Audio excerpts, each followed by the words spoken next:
Hay una frase que resuena con una fuerza increíble, y es con la que abre el libro que analizaremos hoy. Ganadores no son aquellos que nunca fracasan, sino aquellos que nunca se rinden. Uf, es potentísima. Hoy nos sumergimos en Campeones de Edwin Lewis Cole.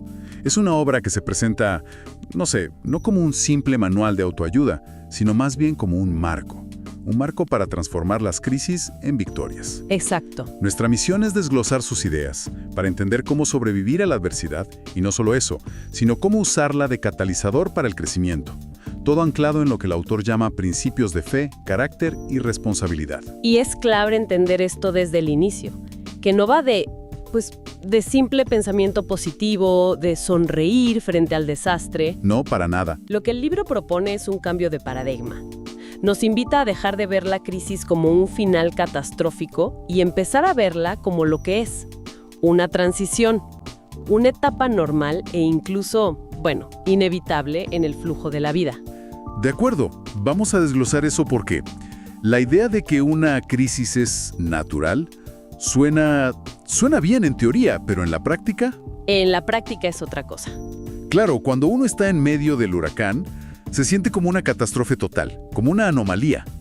¿Cómo propone el libro cerrar esa brecha? Pues precisamente atacando esa percepción de anomalía. El libro insiste en una idea fundamental que, la verdad, lo cambia todo. Hay una cita que dice: la crisis es el resultado natural del cambio. El resultado natural del cambio. Exacto. La vida es cambio constante. Por lo tanto, la crisis no es un accidente, es una consecuencia. Digamos, predecible. O sea, si lo aceptas como parte del proceso. Dejas de gastar energía en preguntarte ¿por qué a mí? Y empiezas a usarla en ¿y ahora qué hago? Le quitas el poder de paralizarte. El primer paso es despojar a la crisis de ese carácter excepcional. Exactamente.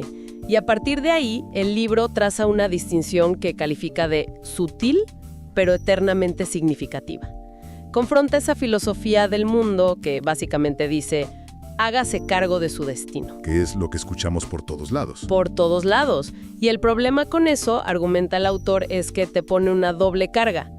Tienes que manejar la crisis y además garantizar el resultado. Es agotador y a menudo imposible. ¿Y cuál es la alternativa que presenta Campeones? Una de responsabilidad compartida. La propuesta del libro es, tú eres responsable de tus acciones, de tu carácter, de actuar conforme a principios sólidos. Ok, de lo que puedes controlar. Justo. Pero el resultado final, el desenlace, eso, dice el libro, descansa en manos de Dios. Es un matiz clave. No es pasividad, es enfocarse en lo que sí puedes controlar y soltar la ansiedad por lo que no. Entiendo. Pero esa idea de soltar el resultado, para alguien que quizá no comparte esa fe o que simplemente está muy enojado con su situación, ¿no podría sonar como una evasión? Es una pregunta súper válida. Y el libro la aborda a través de la acción. No se trata de sentarse a esperar, se trata de actuar correctamente y confiar en que esas acciones, puestas en un sistema de principios, producirán el mejor resultado posible, aunque no sea el que tenías planeado. Ok. Para ilustrarlo, el libro usa una analogía muy potente. La de la tensión en una guitarra. Ah, me gusta. No quieres eliminar toda la tensión, ¿verdad? Porque no hay música. Tampoco quieres demasiada, porque la cuerda se rompe. Necesitas la cantidad justa de tensión. Para que haya armonía. Eso es. Esa tensión es la crisis.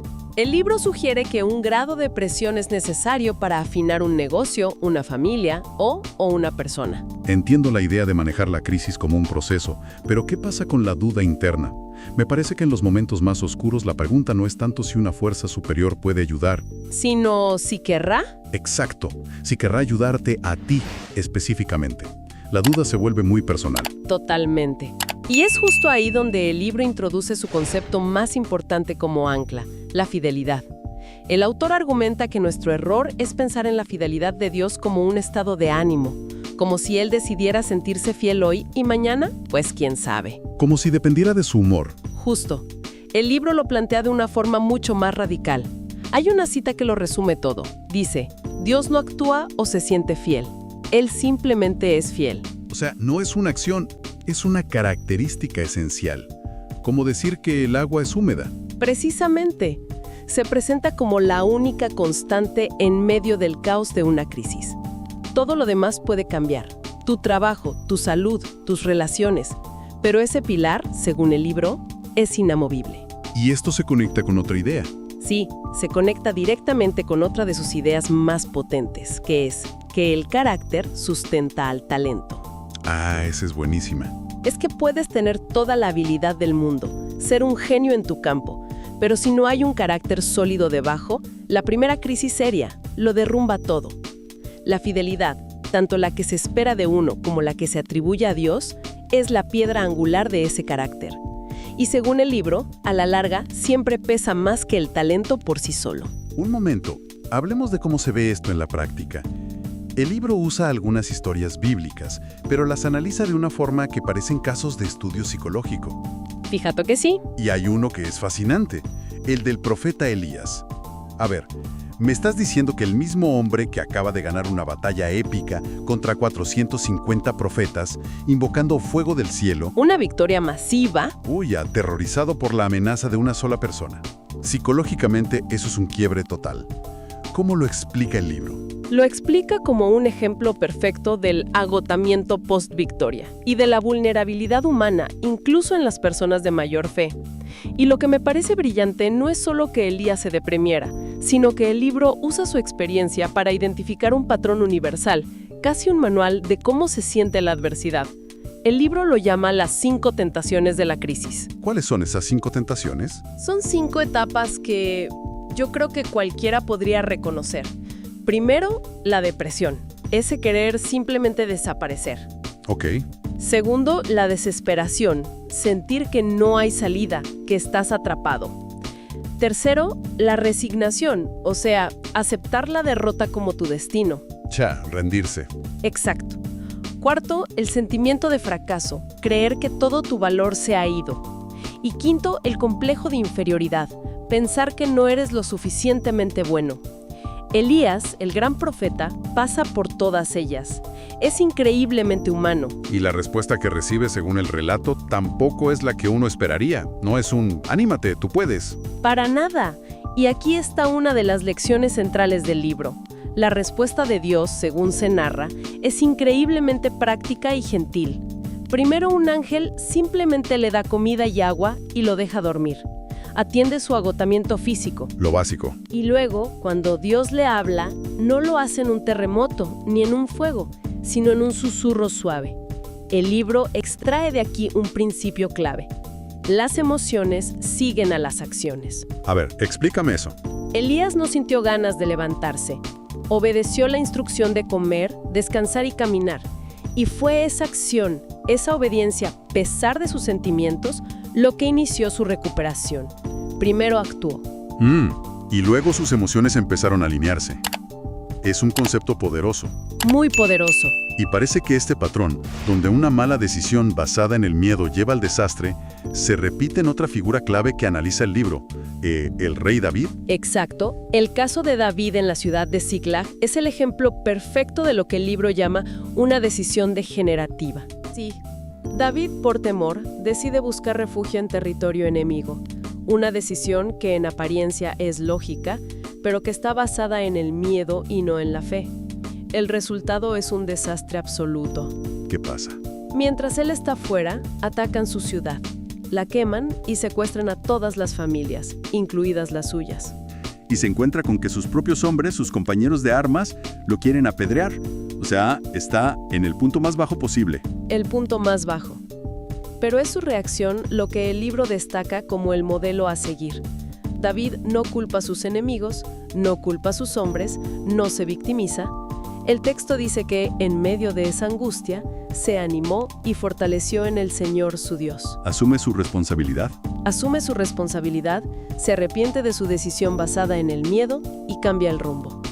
Es el ejemplo perfecto, según el libro, de cómo revertir una espiral descendente a través de la responsabilidad personal. Entiendo la parte del carácter y la fe, pero a nivel práctico, ¿cómo se aplica esto día a día? La vida sigue, hay que tomar decisiones. El libro debe ofrecer alguna herramienta, ¿no? Absolutamente.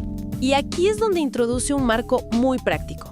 El autor postula que toda la vida es una serie constante de entradas y salidas. Entradas y salidas. Sí, sales de la niñez para entrar a la adolescencia. Sales de la soltería para entrar al matrimonio. Sales de un trabajo para entrar a otro. La vida es eso. Un flujo constante. Exacto. Y el principio que gobierna todo este proceso, según el libro, es simple pero profundo.